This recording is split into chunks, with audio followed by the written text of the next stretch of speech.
lo tengo ya en línea para conversar a Marcelo Koenig, candidato a diputado nacional por la Unidad Ciudadana que lidera Cristina Fernández de Kirchner. Y yo voy a decir así, para mi gusto, cuando miro la lista de Unidad Ciudadana de diputados, Koenig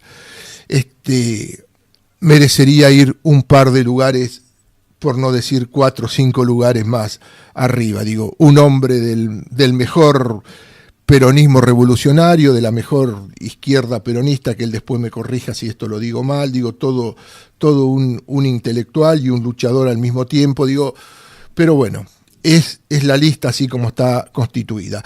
Marcelo Koenig, muy buenos días, gracias por estar en contacto con No es lo que parece por la 96.7 de La Plata. ¿Cómo te va?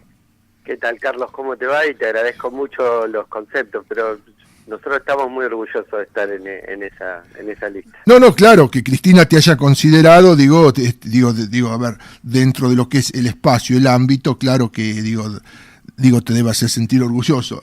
Yo cuando veo algunos nombres y veo el tuyo, digo, ¿estos quiénes son? Digo, voy a decir así, no porque, no de manera peyorativa, digo, esta persona, este tipo, merecería estar más arriba, ¿no? Pero bueno, arrancamos la mañana de hoy, así, en esos días que no se gana para susto, nuevamente así, llevada de prepo a Milagro Sala a la cárcel nuevamente. ¿Qué opinión te merece eso, Marcelo? Mira, la verdad es que es una nueva vergüenza más para este gobierno que avasalla los derechos humanos, ¿no? Digamos, para que toda la audiencia tenga claro, Milagro Salas, que está injustamente presa, y esto no solamente lo decimos nosotros, sino que lo dice la Corte Interamericana, lo dice la ONU, ya no hace falta más organismos internacionales, en ningún caso sospechoso de kirchneristas que digan que esa detención es arbitraria, pero además de eso, lo que hoy hicieron es la última vergüenza, que es que el juez, teóricamente para proteger a Milagro de sí misma, porque como Milagro había dicho que no estaba en condiciones de hacerse determinado análisis médico, entonces la mete adentro de la prisión porque dice que eso garantiza que se pueda hacer los exámenes médicos. La verdad, una cosa injustificable, otra arbitrariedad más, y que nos hace reflexionar que la derecha, que es tan republicana a la hora de criticar a los gobiernos populares, cuando sube al gobierno se lleva todo puesto, convierte al Poder Judicial prácticamente un sirviente de sus intereses, y la verdad es que a nosotros nos duele mucho la situación de Milagros y nos tiene que hacer reflexionar sobre la precariedad de la democracia que tenemos. ¿Cómo anda la campaña de Unidad Ciudadana? ¿Cómo la ves? Mira, yo creo que Cristina está, para decirlo en términos futboleros, transpirando la camiseta, está poniendo todo lo que tiene que poner, y cada día hace un recorrido por ese conurbano profundo donde el pueblo argentino le da muestra del afecto y el reconocimiento. Cristina termina toda llena de moretones después de cada una de esas idas al conurbano, porque nuestro pueblo necesita abrazar, necesita tocar, necesita el afecto, los sentimientos que son parte de tan importante como nosotros construimos el sentido de la realidad, y por eso Cristina está caminando todo el tiempo, y me parece que también hace falta que todos aquellos que seamos candidatos, más arriba o más abajo de la lista, también tenemos que seguir caminando, seguir escuchando, en parte, que me parece que es una de las cosas importantísimas de esta campaña, para ver cuáles son los sufrimientos, las consecuencias de este modelo económico que quizás todavía no se sienten en todos lados, pero todos conocemos a alguien que fue despedido, alguien que ha perdido su derecho a estudiar, alguien que hay un montón de cosas que son consecuencias, pero quizás todavía no afectan directamente a todos, y una de las cosas hábiles que tiene el neoliberalismo es que culpabiliza a la propia víctima de su desgracia. Parece que todo fuera individual, en realidad todo es social, y para que la conciencia de este modelo no llegue cuando ya la crisis nos tenga en llamas, sino antes, es que hemos construido esa alternativa política que es Unidad Ciudadana, que se propone frenar el ajuste. ¿Qué caracterización haces a 1 año y 9 meses del gobierno de Mauricio Macri? Mira, yo creo que hay una cosa que no la tenemos que olvidar, porque esto implica repensarnos a nosotros mismos, es que por primera vez en la historia la derecha nos gana por los votos y no por las botas. Bueno, estabas haciendo la caracterización y diciendo eso, bueno, ganaban por los votos, ganaron por los votos, no por las botas, hubo también otros gobiernos, bueno, te escuchamos nuevamente. Sí, que ellos a veces se tuvieron que disfrazar de los partidos populares, y la verdad que ahora con poco maquillaje de globos y algunas frases hechas por los gurús del marketing político, les alcanzó para ganar, y me parece que eso tiene que hacernos reflexionar. Pero además, yo creo que aquello que decíamos en la campaña del 2015, me acuerdo el caso de una compañera nuestra de Descamisados que se viralizó, que lo recogió hasta La Nación, que subía al colectivo y decía las cosas que iba a hacer este gobierno y si ganaba, y nos decían que era una campaña del miedo, y yo creo que nos quedamos recontra cortos, digamos. Este gobierno hizo todo y mucho más.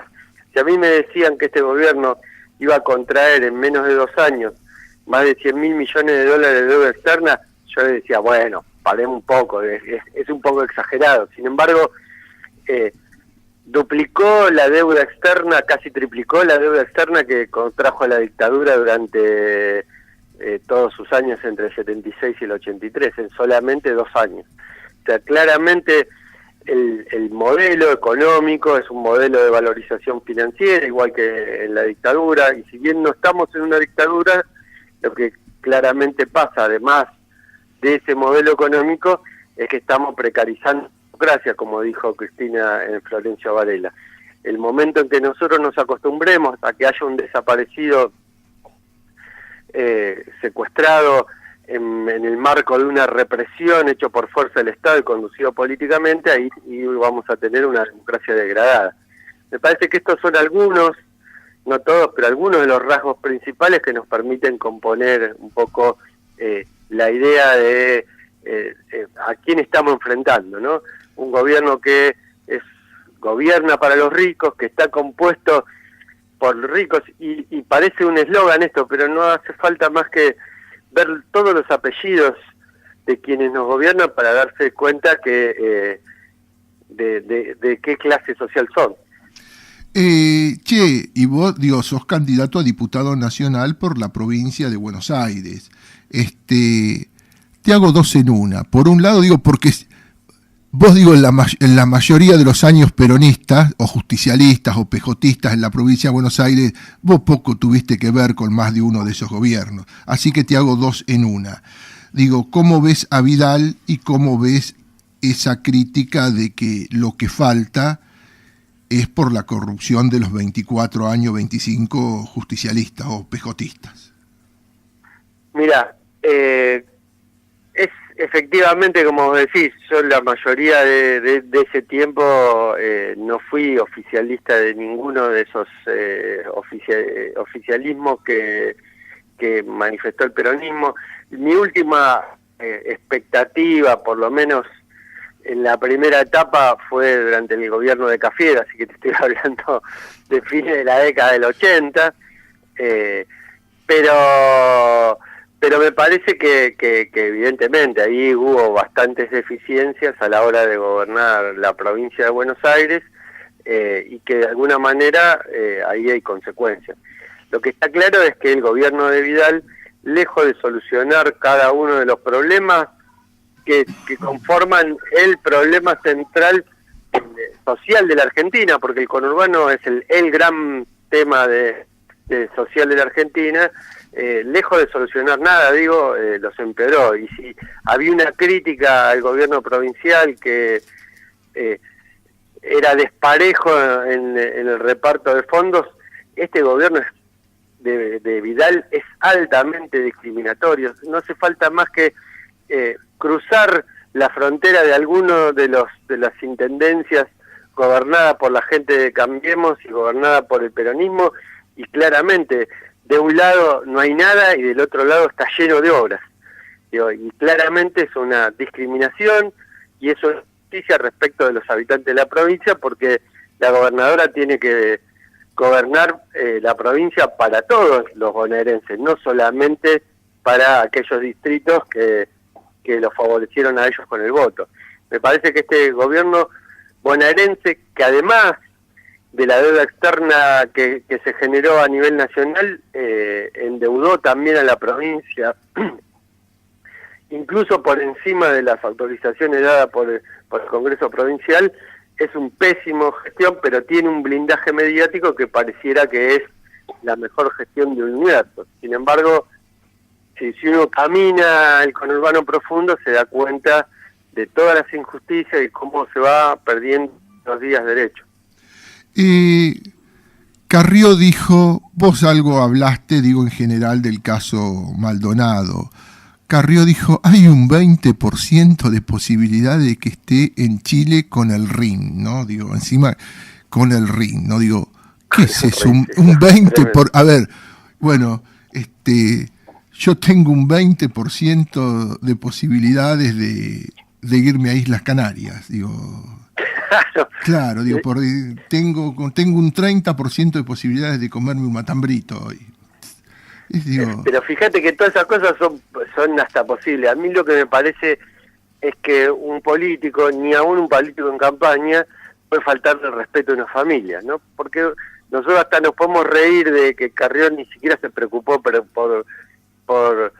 interiorizarse del nombre de la fuerza que supuestamente su propio partido hace responsable, como si fuera una gran estructura que está a punto de destruir la Argentina, digamos, que está entrenado por los kurdos y no sé qué otras huevadas más decían. Ahora, acá hay una cosa mucho más grave que eso, que es que hay una familia que está buscando a su hijo, hay una familia que está buscando a su hermano.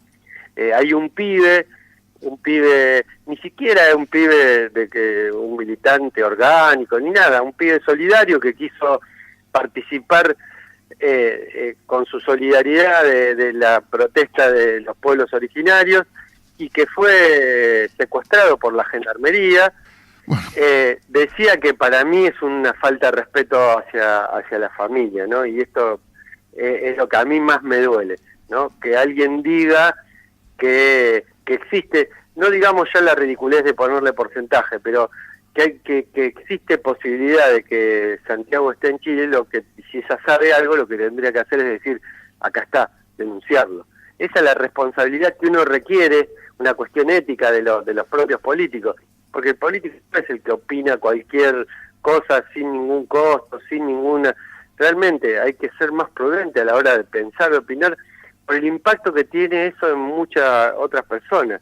Me parece que Carrió ha demostrado una y otra vez lo irresponsable que es, anunciando cataclismos que nunca se cumplieron, anunciando corrupciones que después nunca fueron probadas con nada.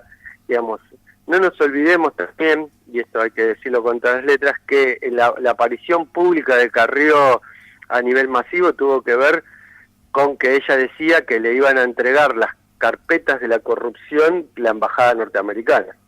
¿Cómo es eso? Y la primera aparición de Carrió pública, y que empezó a tener los medios, era que ella decía que le iban a entregar las carpetas de la corrupción del gobierno menemista, de la embajada norteamericana, con el aval de la embajada norteamericana. Así fue, googleelo. ¿Cómo te cayó? Los sindicalistas, algunos apoyaban a Massa, otros apoyaban a Randazzo, otros apoyaban a Cristina. Algunos de los que apoyaban a Randazzo o a Massa, de buenas a primeras, salen a apoyar a Cristina después de las PASO.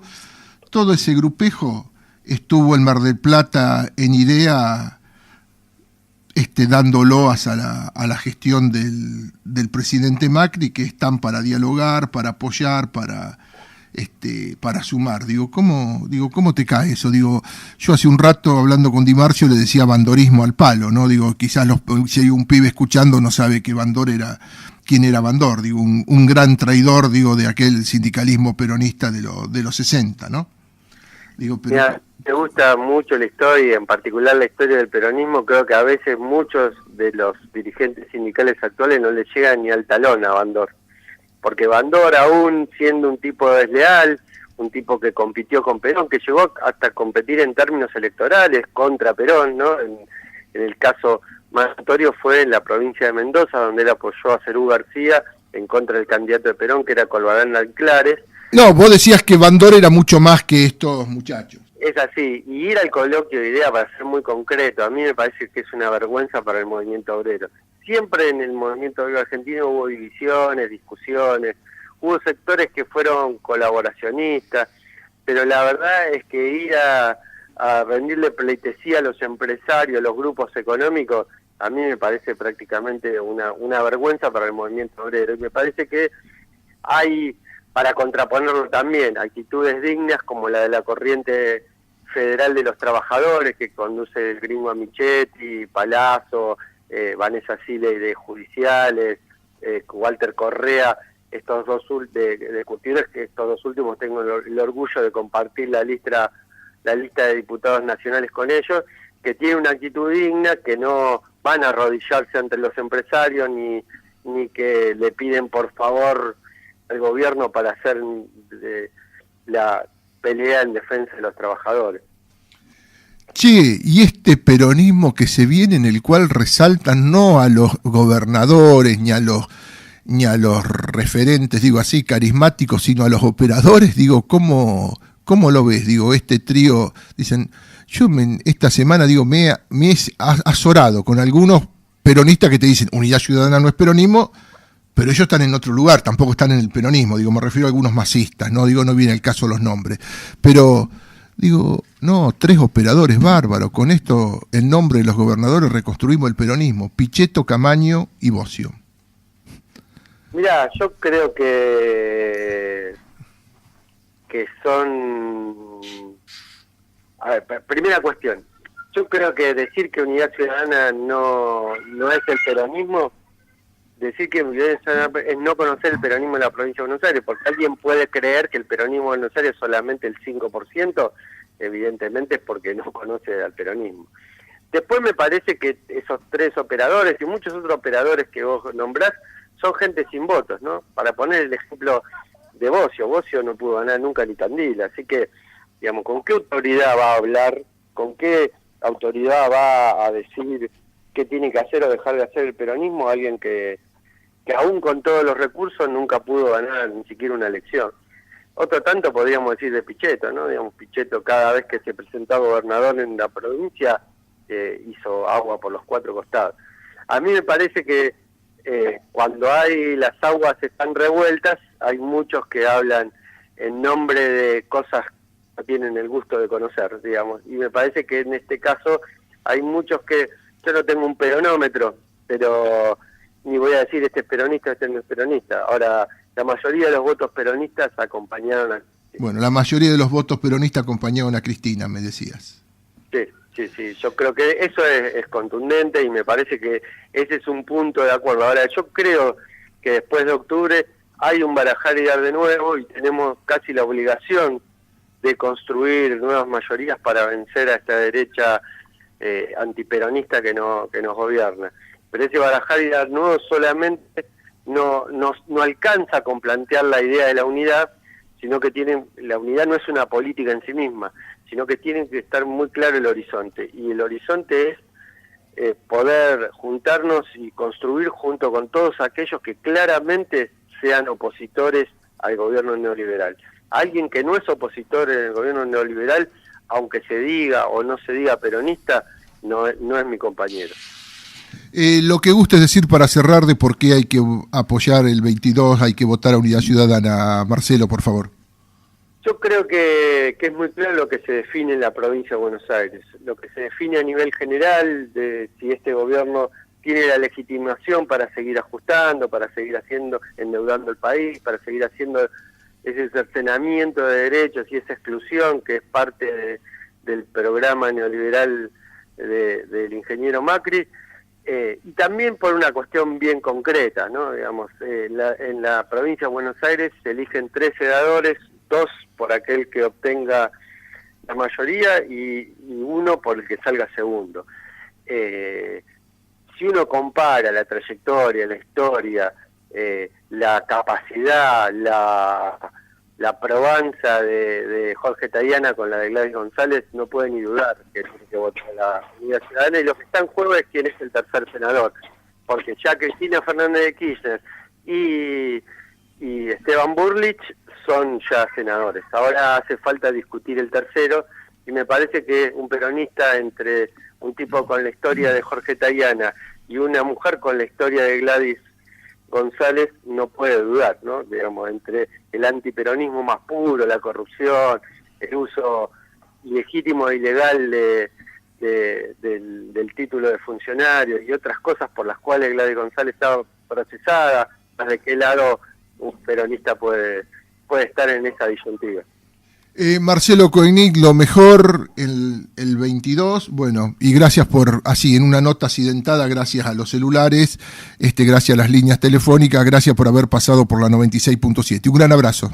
Un gran abrazo y gracias por la llamada, Carlos.